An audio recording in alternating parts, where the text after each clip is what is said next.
Hello everyone, आप देख रहे हैं चैनल अमीन इन्फो। अभी फोर्थ सेमेस्टर के कुछ कोर्सेज़ का जो रिज़ल्ट है आज डिक्लेयर हुआ है और रिज़ल्ट आने के बाद उसमें डिस्क्रिपेंसी देखने को मिली है जो कि एक्सपेक्टेड है एसओएल जैसे डिपार्टमेंट में। अब काफ़ी स्टूडेंट के बहुत सी क्वेरी आ गई हैं, सर मेरा इस सब्जेक्ट में फेल शो हो रहा है, मेरा इस सब्जेक्ट में एब्सेंट शो हो रहा है, मेरा result no record found show हो रहा है, मेरे रिज़ल्ट के अंदर प्रॉब्लम है, सब्जेक्ट का नाम नहीं शो हो रहा, मेन ओपी शो हो रहा है। बहुत सी XYZ प्रॉब्लम्स हैं बच्चों की जो इस रिज़ल्ट डिक्लेयर होने के बाद देखने को मिली हैं। तो आज हम उसी के ऊपर डिस्कशन करने वाले हैं। सबसे पहली चीज़ आप लोग समझ लीजिए। आप लोग सबसे पहले ये देखिए, आपने फोर्थ सेमेस्टर के एग्ज़ाम अगस्त में दिए थे या मई जून में दिए थे?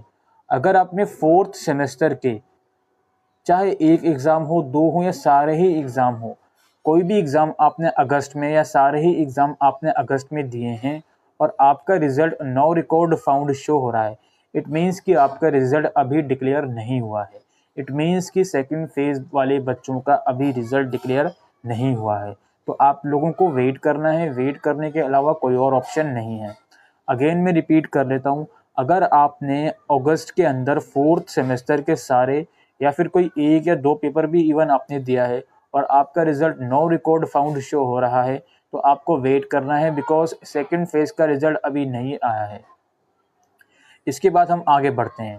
अगर आपने टाइमली एग्ज़ाम दिए थे सारे, आपने फोर्थ सेमेस्टर के सारे पेपर मई जून में ही दिए हैं और इसके बाद भी आपका result no record found show हो रहा है, तो प्लीज़ जल्द से जल्द एसओएल कैंपस विजिट करिए। North campus Vishwavidyalaya metro station के पास जो है, वहाँ जाकर उनको बताइए कि मैंने मई जून 2022 में ही सारे एग्ज़ाम दिए थे और उसके बाद भी मेरा रिजल्ट ओपन नहीं हो रहा है, नो रिकॉर्ड फाउंड शो हो रहा है। तो वहाँ पर वो लोग हो सकता है आपसे एक एप्लीकेशन लिखवाएं और आपको टाइम देंगे कि भाई इतने टाइम में आपका रिजल्ट ठीक हो जाएगा। इस प्रॉब्लम का यही सॉल्यूशन है, कोई और दूसरा सॉल्यूशन इस प्रॉब्लम का नहीं है। इसके बाद हम आगे बढ़ते हैं। अब यहाँ पे एक चीज़ है, आपने फोर्थ सेमेस्टर के एग्ज़ाम मई में दिए थे बट आपका सब्जेक्ट के आगे एब्सेंट लिखा है, तो उस कंडीशन में आपको क्या करना है बहुत अच्छे से समझ लीजिए। दोबारा रिपीट करता हूँ, आपने फोर्थ सेमेस्टर के एग्ज़ाम मई जून में दिए थे लेकिन किसी सब्जेक्ट के आगे आपका एब्सेंट मार्क आया है, तो आपको जाना है अपने एग्ज़ामिनेशन सेंटर। जिस भी एग्ज़ाम सेंटर में आपने एग्ज़ाम दिया था वहाँ आपको जाना है, उनसे ये बोलना है कि मुझे इस पर्टिकुलर सब्जेक्ट की जो एग्ज़ाम डेट थी उसकी अटेंडेंस शीट चाहिए। वो अटेंडेंस शीट आप लेकर आओगे एसओएल कैंपस में और वहाँ पे उसको अटेस्ट करवाओगे और फिर उसको यूनिवर्सिटी के गेट नंबर 1 जो कि एग्ज़ामिनेशन ब्रांच है, जो कि एसओएल कैंपस के नियर बाय ही है, वहाँ पर आपको सबमिट करना पड़ेगा। अब आप मुझसे बोलोगे सर ये आप क्या बता रहे हो, मैं तो एग्ज़ाम देकर आया हूँ, मैं क्यों प्रूफ करूँ कि यार हाँ मैंने एग्ज़ाम दिया है। एसओएल में ऐसा ही होता है और बहुत ही बुरी बात है कि एक बच्चे के ऊपर बर्डन डाला गया है। एग्ज़ाम देकर वो आता है, अटेंडेंस शीट पे साइन करके भी आता है और उसको एब्सेंट दे दिया जाता है। फिर उसके पास बेचारे के पास भाग दौड़ करने के अलावा कोई और ऑप्शन नहीं है। आपको एग्ज़ाम सेंटर जाना पड़ेगा, अपनी वहाँ से अटेंडेंस शीट लानी पड़ेगी, उसको एसओएल से अटेस्ट करवाना पड़ेगा, फिर यूनिवर्सिटी के एग्ज़ामिनेशन ब्रांच गेट नंबर 1 में आपको सबमिट करना पड़ेगा। ये किन बच्चों के लिए मैंने बताया, जिनका एब्सेंट शो हो रहा है मई जून में एग्ज़ाम देने के बाद भी, ठीक है। इसके अलावा अगर आपने मई जून में कोई पेपर दिया था और आपका फेल शो हो रहा है, एफ शो हो रहा है आपका, तो भाई यहाँ पे दो ही कंडीशन है सिर्फ। पहली कंडीशन ये है कि आप, अगर आपका पेपर बहुत ही अच्छा गया था, आपको ये लगता है कि यार 75 में से 30 मार्क्स मेरे ईजिली आ सकते हैं, तब तो आप रिवोल्यूशन करवा सकते हो जिसकी 1000 रुपीज़ पर सब्जेक्ट की फ़ीस है। और वो रिवोल्यूशन कैसे होगा उसके ऊपर प्रॉपर वीडियो बनी हुई है, डिस्क्रिप्शन बॉक्स में आपको उस वीडियो का लिंक मिल जाएगा।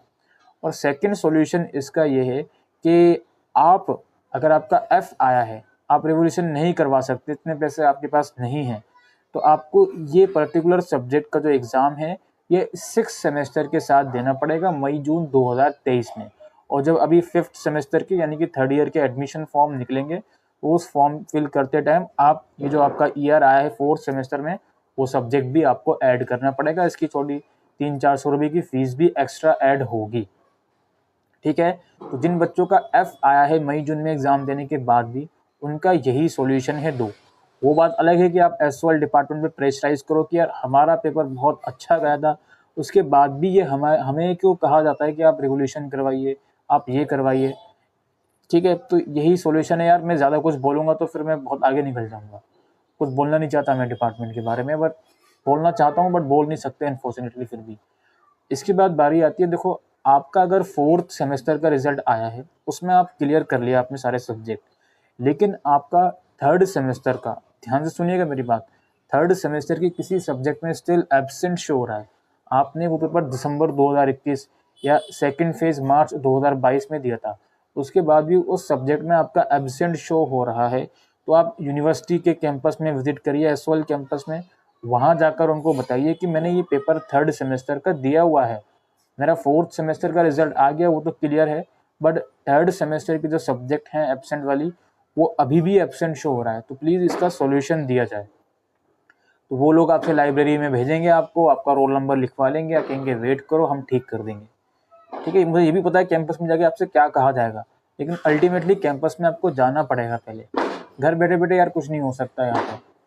ठीक है, तो मैंने अभी तक डिस्कस कर ली है भाई, नो रिकॉर्ड फॉर्म वाली प्रॉब्लम मैंने डिस्कस कर ली है, और मैंने डिस्कस कर लिया है अगर आपका एब्सेंट आया है, अगर आपने मई जून में एग्जाम दिए थे, और मैंने डिस्कस कर लिया अगर आपका फेल आया है, अगर आपने मई जून में एग्जाम दे दिए, और मैंने डिस्कस कर लिया अगर आपका 3rd सेमेस्टर में स्टिल एब्सेंट वाली प्रॉब्लम एग्जिस्ट कर रही है, कंटिन्यू है, तो आपको क्या करना है। इसके अलावा आपके मार्कशीट के अंदर कोई सब्जेक्ट शो नहीं हो रहा उसका नाम, या मेन ओपी करके शो हो रहा है आपका किसी सब्जेक्ट के आगे, तो भाई ऐसी जो प्रॉब्लम है ये टेक्निकल ग्लिचेस हैं, इनके लिए आपको कैंपस जाने की ज़रूरत नहीं है। मदर नेम के आगे NA लिखा हुआ है, इनके लिए आपको कैंपस जाने की ज़रूरत नहीं है। ये जो प्रॉब्लम्स हैं ये आने वाले टाइम में अपने आप रिजॉल्व हो जाएंगी। जो जितनी प्रॉब्लम्स मुझे लगा इस में डिस्कस करनी चाहिए, जो बच्चों के फीडबैक आ रहे हैं, बार बार मैसेजेस आ रहे हैं कि सर मुझे इसमें फेल कर दिया, मुझे एब्सेंट कर दिया, मेरा रिजल्ट नहीं खुल रहा, तो यार यही सॉल्यूशन इस वीडियो में मैं आपको दे सकता था। मैं दोबारा रिपीट कर लेता हूँ, अगर आपने अगस्त के मंथ में सेकंड फेज में कोई भी पेपर दिया हो, चाहे 1, 2 या सारे ही दिया हो, आपका रिजल्ट ओपन नहीं हो रहा, तो इट मीन सेकंड फेज का अभी रिजल्ट नहीं आया है, वेट कर लो आप लोग। ठीक है, और एब्सेंट वाली प्रॉब्लम है तो अटेंडेंस शीट का चक्कर मैंने आपको बता दिया, वीडियो पे बैक जाकर आप देख सकते हो। और 4th सेमेस्टर में अगर आप फेल हो तो 2 ही ऑप्शन, या तो आप रिवोल्यूशन करवा लो अगर आपके पास इतना पैसा है तो, या फिर आप इस 4th सेमेस्टर का एग्जाम 6th सेमेस्टर के साथ दे सकते हो। रिवोल्यूशन करवाने से पहले एक चीज और मैं आपको बताना चाहता हूँ कि रिवोल्यूशन का रिजल्ट आता है कम से कम 2 महीने में, और यार आपके एग्जाम शुरू होने में 1.5 महीना रह गया है, तो सोच समझ के रिवोल्यूशन के लिए अप्लाई करना, बिकॉज एडमिशन के फॉर्म भी निकल जाएंगे इस बीच, तो क्या होगा क्या नहीं होगा ये एसओल ही जानता है भाई। ठीक है, बिकॉज रिजल्ट डिक्लेयर करने में, एडमिशन शुरू करने में, फिर नेक्स्ट सेमेस्टर के एग्जाम देने में कोई श्रम तो है नहीं इनको, बीच में थोड़ा गैप दे दें, वो तो दे नहीं सकते ये लोग। तो जो चीज़ें हैं आपके सामने है, रेवोल्यूशन के लिए अप्लाई करोगे तो ये भी सोच लेना कि भाई इसका रिजल्ट आने में टाइम लगता है, इतने में हमारे 3rd ईयर के फॉर्म निकल जाएंगे, फिर हम कन्फ्यूजन में रहेंगे कि यार ये रिवोल्यूशन वाला सब्जेक्ट ऐड करूँ नहीं करूँ, इसका तो अभी रिजल्ट भी नहीं आया। ये सारी चीज़ें भी हैं जो आपको ध्यान में रखनी है रिवोल्यूशन के लिए अप्लाई करते हुए। ठीक है जी, और बाकी यार बस यही सब है, मैं आपके साथ डिस्कस करा, और मैं समझ सकता हूँ काफ़ी बच्चे ज़रूर कंप्लेन करेंगे सर मैं क्यों अप्लाई करूँ, मेरा एग्ज़ाम तो बहुत अच्छा गया था, बट यार कोई दिक्कत कोई प्रॉब्लम, बट यार कोई सॉल्यूशन नहीं है इसके अलावा। आई होप आप समझ रहे हो। और बस यही सब चीज़ें हैं दोस्तों। अगर कुछ और क्वारीज हो तो कमेंट सेक्शन में लिखिएगा, अगर आप अभी तक वीडियो को देख रहे हो, इसके अलावा कुछ और क्वारीज हो तो लिखिएगा कमेंट सेक्शन में। अगर सेम क्वारी होगी तो मैं उसका रिप्लाई नहीं दे पाऊंगा प्लीज़। ठीक है, अभी के लिए वीडियो में इतना ही, थैंक यू।